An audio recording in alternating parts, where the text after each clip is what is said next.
Assalamualaikum warahmatullahi wabarakatuh. Kembali lagi dengan Ibu, Bu Ria, dalam pelajaran IPA. Nah, pada materi hari ini, sebelumnya Ibu ingin mereview atau mengulang lagi materi yang kita pelajari pada pertemuan sebelumnya. Ada yang masih ingat, sebelumnya kita mempelajari tentang objek IPA dan pengamatannya, namun masih secara garis besar, yaitu tentang kerja ilmiah, metode ilmiah, keterampilan sains, juga tentang pengukuran, yaitu definisinya, definisi besaran, juga satuan. Jadi masih ingat? Pada metode ilmiah itu ada merumuskan masalah, menyusun kerangka berpikir, mengajukan hipotesis, merancang percobaan, melakukan percobaan, mencatat data, menganalisis data, dan menarik kesimpulan. Begitu juga dengan keterampilan sains, itu ada keterampilan mengukur, makanya kita perlu melakukan pengukuran, di mana pengukuran adalah membandingkan sesuatu yang diukur dengan menggunakan alat ukur sebagai satuannya.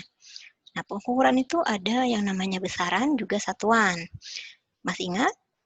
Besaran yaitu hasil pengukuran yang dinyatakan dengan angka. Kalau satuan yaitu acuan yang digunakan dalam pengukuran atau hasil dari besarannya itu biasanya dinyatakan dengan satuan. Nah, dalam besaran ada besaran pokok dan besaran turunan, ada juga satuan ada yang baku dan tidak baku. Seperti yang kita pelajari pertemuan sebelumnya, pada satuan ada satuan internasional, yaitu yang digunakan secara internasional, karena secara internasional itu mudah digunakan. Juga kalau secara satuan internasional itu bisa digunakan di mana saja dan mudah cara penggunaannya. Nah, itu adalah beberapa materi yang kita pelajari pada pertemuan sebelumnya. Nah, untuk pertemuan pada hari ini, kita masih membahas tentang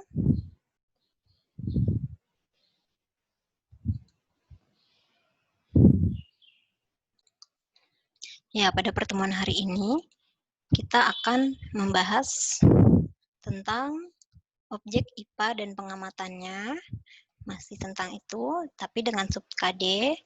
Sub KD satunya tentang pengukuran dan alat ukur. Di sini kita akan mempelajari secara detail agar kalian bisa lebih paham, karena tujuan pembelajaran hari ini adalah agar kamu dapat melakukan konversi dari besaran atau perubahan dari satu satuan ke satuan yang lain, juga agar kamu mengetahui macam-macam alat ukur, ada apa aja sih, macam-macam alat ukur panjang, massa, suhu, dan waktu, juga agar kamu dapat membaca alat ukur tersebut. Nah, selanjutnya, konversi. Kita akan mempelajari konversi dulu agar kamu lebih mudah menghitungnya jika kamu ingin mengukur suatu benda dengan menggunakan alat ukur apapun. Konversi itu adalah perubahan satu satuan ke satuan yang lain. Nah, yang pertama ada konversi panjang. Nah, panjang ini adalah salah satu dari besaran pokok yang satuan internasionalnya adalah meter. Nah, di sini ada tangga konversi panjang. Ini namanya tangga karena bentuknya seperti tangga. Ibu yakin kamu sudah paham ya, tapi Ibu ulang lagi sedikit. Nah, tangga konversi panjang ini kalau turun dikali, kalau naik dibagi. Kalau turun satu tangga maka dikali 10. Nah, kalau turun 2 tangga dikali 100, tinggal ditambahin lagi nolnya 1. Kalau turunnya 3 tangga, tambahin lagi nolnya 1, jadi 1000, dan seterusnya. Tapi kalau turun dikali ya. Kalau naik, dibagi. Naiknya 1 tangga, maka dibagi 10. Kalau naiknya 2 tangga, maka dibagi 100. Kalau naiknya 3 tangga, tinggal tambahin lagi nolnya 1, dibagi 1000. Kalau naiknya 4 tangga, maka dibagi 10.000 dan seterusnya. Contoh soal, lihat contoh soal di bawah ini. Misal 0,005 km sama dengan berapa meter? Kita lihat dulu, dari kilometer ke meter itu naik atau turun ya? Kilometer di sini, meter ada di bawahnya. Berarti turun. Kalau turun, maka dikali. Turunnya berapa tangga? Mari kita hitung sama-sama. 1, 2, 3. Turunnya 3 tangga, maka dikali 1000. Karena 1000 itu nolnya 3. Nah, 3 itu karena turunnya 3 tangga. Maka menghitungnya 0,005 dikali 1000 sama dengan 5 meter. Kenapa 5 meter? Karena di sini ada 3 angka di belakang koma. Karena dikali 1000, maka 3 angka ini bisa hilang. Maka tinggal angka bulatnya saja, yaitu angka 5. Jadi, dari 0,005 km sama dengan 5 meter. Untuk yang nomor 2, lihat. Masih 0,005, tapi 0,005 meter sama dengan titik-titik-titik kilometer.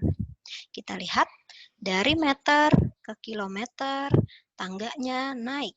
Kalau naik, maka dibagi. Dibaginya berapa? Kita hitung dulu tangganya. 1, 2, 3. Naiknya 3, maka dibagi 1000. Karena 1000 nolnya 3. 0,005 dibagi 1000, berarti sama aja di sini per 1000. Sama dengan 0,000005. Nolnya banyak ya, karena ini ada tambahan 03. Maka nolnya ada tambahan di belakang koma, yaitu 3, 0. Nah, sama dengan kalau ingin disederhanakan lagi, biar tidak terlalu banyak nolnya, maka kita bisa sederhanakan menjadi 5 kali 10 pangkat min 6. 5-nya dari mana? 5-nya dari angka ini, ya. Karena ini angka bulatnya 5, maka 5. Kalau di sini misalnya 15, berarti di sini 15. 5 kali 10 pangkat min. Ini min ya, karena per atau dibagi. Min 6. 6-nya dari mana? Dari jumlah angka yang ada di belakang koma. Kalau kita hitung di sini, angkanya ada berapa? 1, 2, 3, 4, 5, 6. Maka 10 pangkat min 6. Kalau angka di belakang komanya ada 7, maka 10 pangkat min 7, dan seterusnya. Jadi tergantung jumlah angka yang ada di belakang koma. Lanjut, yaitu konversi luas. Cara perhitungannya sama.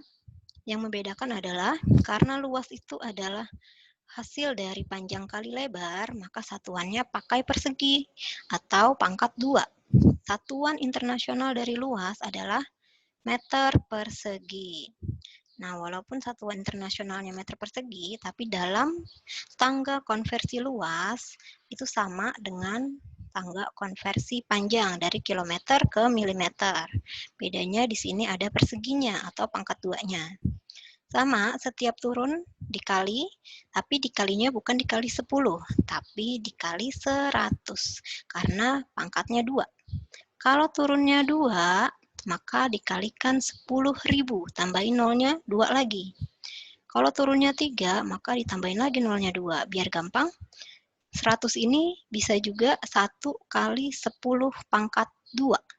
Karena nolnya 2, jadi 10 pangkat 2.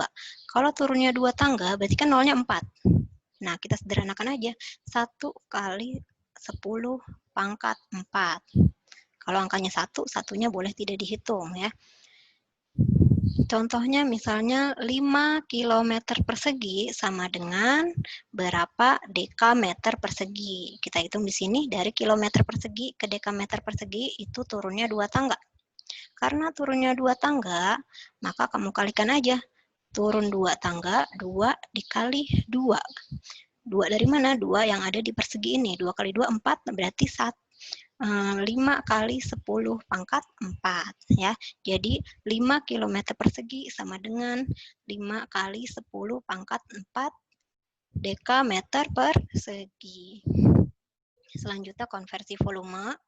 Konversi volume ini sama, masih kilometer sampai milimeter, tapi ada pangkatnya pangkat 3, atau bisa kita sebut kubik. Cara perhitungannya sama, kalau turun dikali, kalau naik dibagi. Kalau turun 1 tangga dikali 1000 atau 10 pangkat 3. Kalau naik 1 tangga maka dibagi 1000 atau 10 pangkat 3. Ya, kalau naiknya 2 tangga berarti 10 pangkat 6, 10 pangkat min 6. Oh, tadi ini salah ya. beralat lagi. Kalau naik satu tangga, maka dibagi 1000 hasilnya menjadi, atau disederhanakan menjadi 10 pangkat min 3. Kalau ini jadi min 3 ya. Selanjutnya, konversi massa.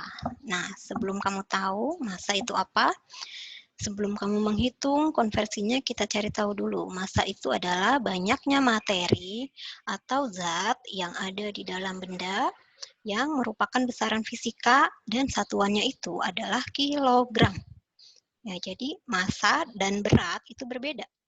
Kalau massa itu tergantung dari isi materinya, sedangkan kalau berat itu tergantung dari gaya gravitasi bumi, ya. Lihat di sini, dalam konversi massa itu bukan meter lagi, tapi gram. Kilogram, hektogram, dekagram, dan selanjutnya sampai miligram. Cara perhitungannya sama, tinggal kalau turun dikali, kalau naik dibagi. Sama perhitungannya ya, hanya belakangnya aja yang beda. Selanjutnya, kita akan membahas tentang alat-alat ukur. Nah, setiap besaran, terutama besaran pokok, itu ada banyak alat ukurnya. Yang pertama ada alat ukur massa. Alat ukur massa berarti untuk mengukur isi materinya. Berapa sih beratnya? Berapa massanya? Nah, yang pertama dengan neraca pegas. Neraca pegas itu timbangan. Ini adalah timbangan yang digunakan untuk menghitung berat dan massa sekaligus. Nah, ini bentuk penampakannya.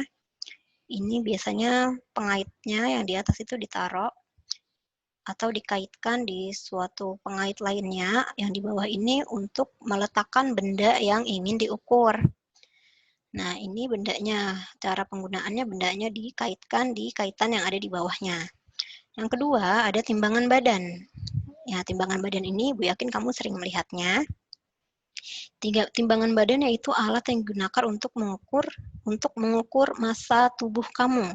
Kalau misalnya kamu banyak minum air, misalnya sampai 2 galon, nah ini berarti massa tubuh kamu bisa bertambah di sini.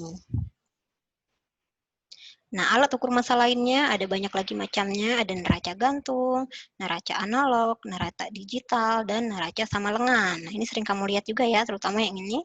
Ini biasanya ada di toko-toko atau di warung kelontong. Nah, ini biasanya untuk mengukur massa dari minyak tanah misalnya, atau minyak goreng, dari gula, dan lain-lain. Nah, bedanya sama ini sebenarnya sama aja untuk mengukur massa juga. Yang membedakan, kalau ini hasil dari pengukurannya, hasil dari besarannya ditunjukkan dengan jarum pengukur, ya. Jadi pengukurnya berhentinya di mana? Misalnya di angka 3, berarti menunjukkan 3 kg. Nah, kalau neraca digital, ini sudah ada angkanya. Ya, jadi sudah otomatis, makanya disebut neraca digital. Ini neraca sama lengan, ini biasanya ada 2 tangan atau 2 lengan namanya, untuk meletakkan 2 buah benda. Ya, benda yang satu dengan benda yang lain. Biasanya agar seimbang ya.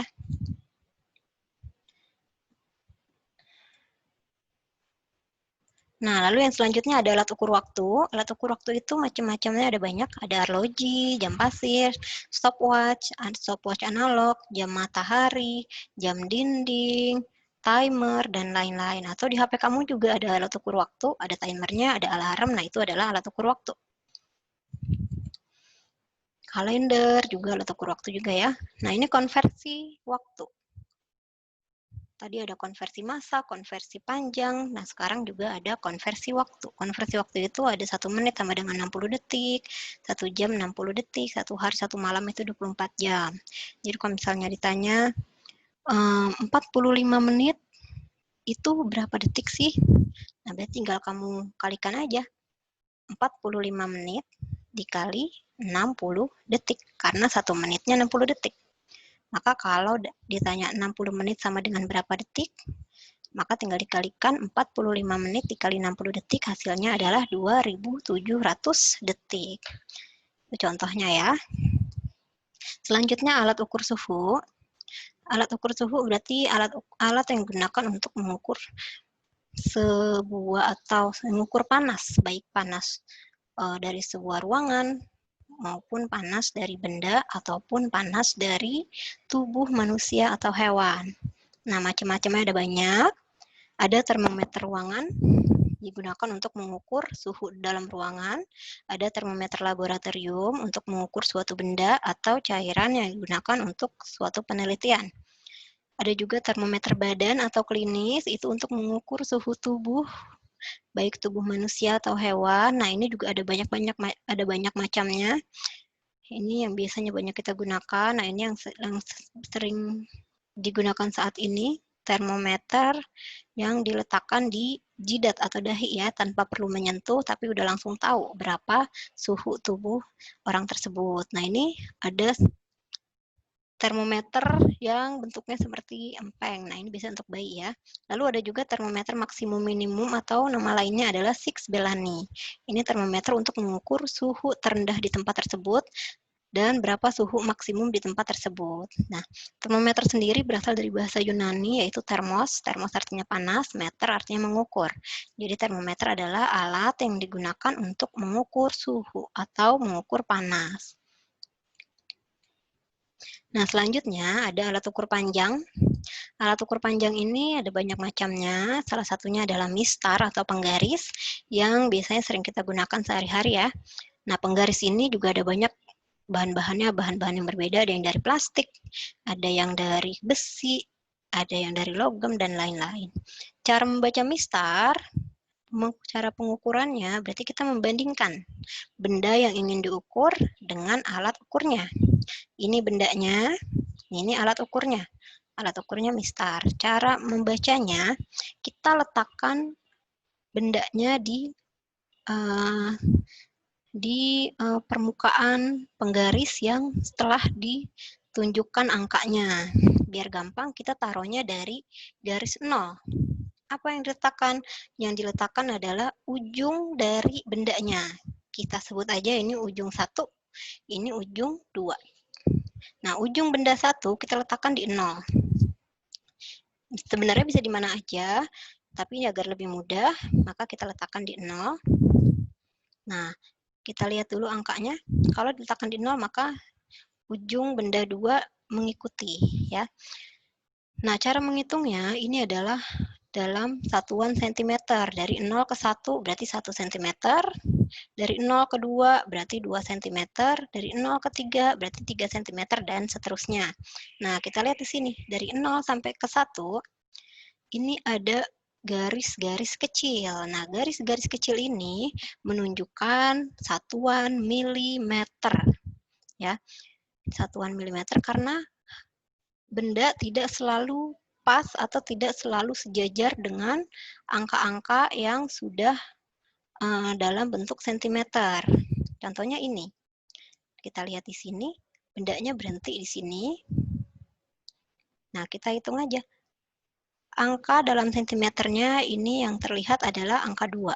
Ya, jadi hasilnya adalah 2,5. 2,5. Kenapa 5? Karena di sini ada 2,1, 2,2, 2,3, 2,4, 2,5. Jadi yang kecil-kecil ini menunjukkan koma. 1, 2, 3, dan seterusnya. Nah, agar lebih mudahnya, kalau kamu menghitung pakai penggaris, antara angka 1 dengan angka selanjutnya, itu di tengah-tengahnya ada angka yang sedikit lebih panjang dibandingkan garis-garis yang lainnya. Nah, ini berarti menunjukkan 0,5. Biar gampang ya sudah, langsung saja 2,5.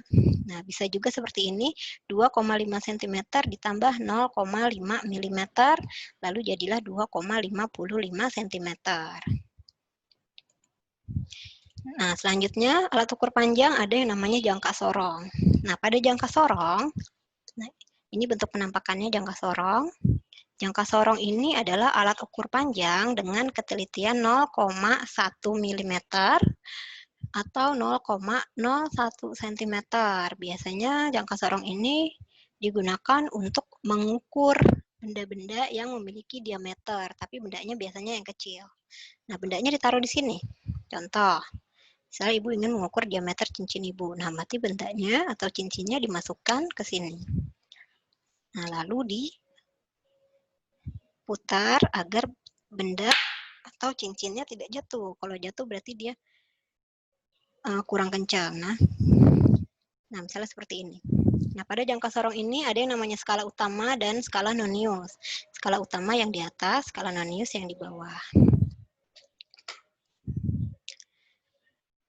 Nah, ini adalah bentuk jangka sorong. Ini ada skala utama, ini ada batang ukur, ada rahang atas dan rahang bawah. Rahang bawah ini untuk meletakkan benda, misalnya benda ini. Nah, pada alat ukur panjang, ada cara untuk membaca alat ukur panjang jangka sorong.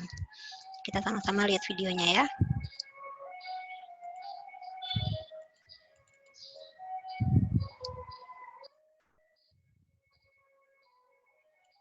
Nah, pada alat ukur jangka sorong, di sini ada yang namanya di atas sini adalah skala utama. Di sini ada dua ya. Kita lihatnya angka yang di atas dengan angka yang di bawah. Nah, angka yang di atas itu disebut dengan skala utama. Nah, pokoknya di atas ini disebut dengan skala utama, atau kita bisa singkat menjadi SU. SU itu kepanjangan dari skala utama ya. Nah, skala utama ini adanya di atas ya. Itu satuannya adalah sentimeter kalau skala utama. Nah, yang ada di bawah, di garis yang bawah, itu ada angka 0, 5, 10, itu adalah skala nonius. Skala nonius ini satuannya adalah milimeter. Skala nonius bisa kita singkat jadi SN ya. Satuannya adalah milimeter. Nah, cara untuk menetapkan atau menentukan berapa sih hasil pengukuran dari jangka sorong ini? Nah, namanya adalah hasil ukur. Untuk mendapatkan hasil ukurnya, kita tinggal menjumlahkan aja. Jadi tambahin aja. Apa yang ditambahkan? Kita tambahkan skala utama ditambah skala nonius. Kita cari dulu skala utamanya. Kita lihat dulu ada patokan di sini adalah patokan 0. Garis 0 itu adalah patokannya. Gimana berarti bendanya menghitungnya hanya sampai situ aja. Nggak boleh lebih, karena patokannya ada di 0 yang ada di skala nonius. Sama seperti menghitung di MISTAR, nah berarti ini adalah 2, koma. Kenapa koma?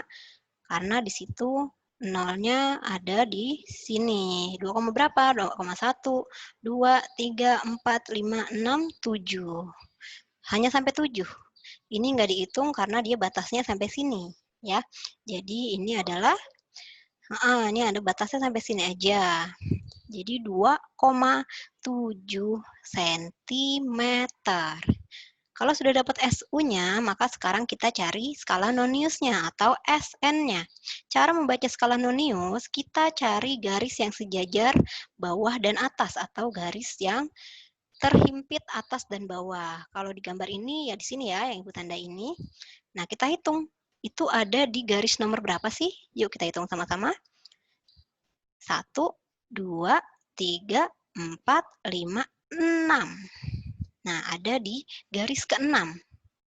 Nah, karena ini ada dalam bentuk milimeter, maka pakai 0,6 mm. Karena ketelitian dari jangka sorong adalah 0,1. Ya, kalau angkanya 6 berarti 0,6. Nah, ini kan satuannya berbeda ya. Yang satu skala utamanya cm, SN-nya milimeter. Maka kita samakan satuannya dalam satuan cm. Maka SU-nya masih sama yaitu 2,7 cm. Sedangkan SN-nya kita ubah 0,6 mm diubah menjadi cm. Ya, dari milimeter ke sentimeter itu naik ya, naik 1 tangga berarti dibagi 10. Kalau dibagi 10 berarti kita tambahin 0 di belakang koma. Jadi 0,06 cm. Baru deh kita jumlahkan. Nah, cara menjumlahkannya itu disejajarkan komanya. Jadi bukan angkanya yang disejajarkan ya, tidak berdasarkan satuan, puluhan, dan lain-lain. Tapi komanya yang disejajarkan. Yaitu 2,76 cm. Itu adalah hasil ukurnya. Atau kalau mau diubah ke milimeter, maka menjadi 27,6 mm. Itu adalah hasil ukur dari mikrometer ini. Selanjutnya, tadi jangka sorong ya. Jangka sorong bentuknya kayak jangka. Ibu perlihatkan lagi ya. Ini kayak jangka ya. Cuma bentuknya ini agak lurus, tapi bisa digeser-geser, namanya jangka sorong. Selain jangka sorong, alat ukur panjang ada yang namanya mikrometer sekrup. Seperti ini. Mikrometer sekrup ini adalah poros tetapnya. Ya, ini adalah poros tetapnya di sini. Dia nggak bisa maju mundur. Nah, kenapa? Karena dia bentuknya tetap atau tidak bisa maju mundur ya. Lalu ada poros geser berarti yang bisa digeser, lama-lama dia bisa makin mundur, makin besar. Nah, digeser pakai apa? Pakai ini. Ya, ini adalah pemutarnya. Nah, ini ada angka-angkanya di sini. Bisa lihat? Nah, angkanya ini disebut skala nonius. Yang ini skala nonius. Nah, sedangkan yang ini ada angkanya, kamu lihat. Nah, ini adalah skala utama. Pada mikrometer sekrup, itu alat ukur panjangnya punya ketelitian 0,01 mm. Fungsinya untuk mengukur panjang sebuah benda atau benda-benda yang memiliki diameter, tapi bendanya kecil. Ya, karena alat ukurnya kecil, maka ini untuk mengukur benda-benda yang kecil juga. Contohnya, untuk mengukur diameter dari suatu kabel, kawat, atau lebar kertas, atau ketebalan kertas, itu kan kecil banget ya. Kalau pakai penggaris, itu pasti susah menentukan berapa sih tebal kertas satu lembar gitu misalnya, kan tipis sekali. Maka biar gampang bisa pakai mikrometer sekrup. Nah, selanjutnya kita masih sama dengan jangka sorong, cara membaca alat ukur panjang mikrometer sekrup. Nah, sebelum kamu lihat videonya, ini cara membaca alat ukurnya itu sama, tinggal dijumlahkan aja, hanya letaknya yang berbeda. Mari kita lihat sama-sama.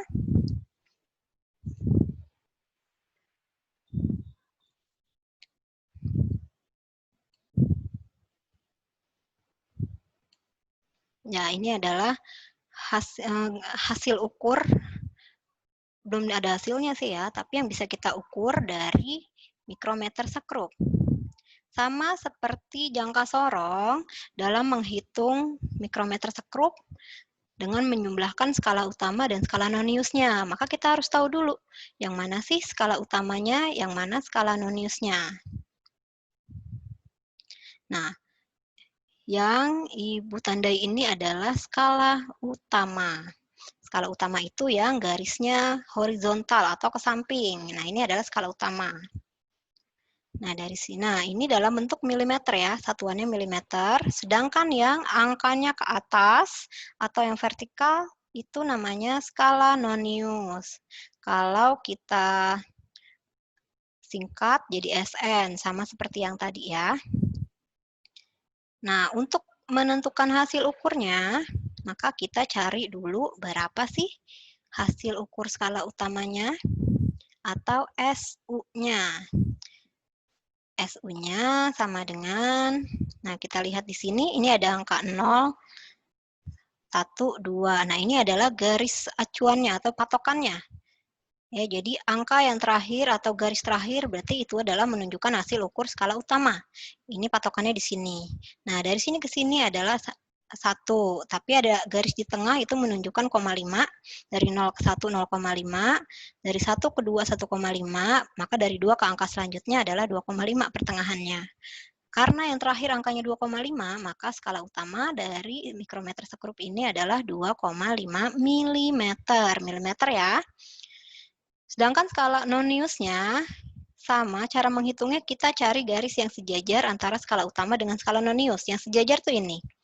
Lalu kita hitung garisnya. Ini kalau ini 25, berarti ini 26, ini 27, 28, 29, 30. Nah, maka skala noniusnya ada di garis 27. Jadi 27 dikali 0,01 mm karena ketelitian dari mikrometer sekrup adalah 0,01 mm. Ya udah tinggal dijumlahkan aja. Dijumlahkannya SU ditambah SN. SU itu tadi 2,5 ya. SU-nya 2,5 mm ditambah SN-nya 27 kali 0,1 berarti 0,27. Cara menghitungnya disejajarkan komanya jadi 2,77 mm. Begitu cara mengerjakannya ya. Disejajarkan komanya.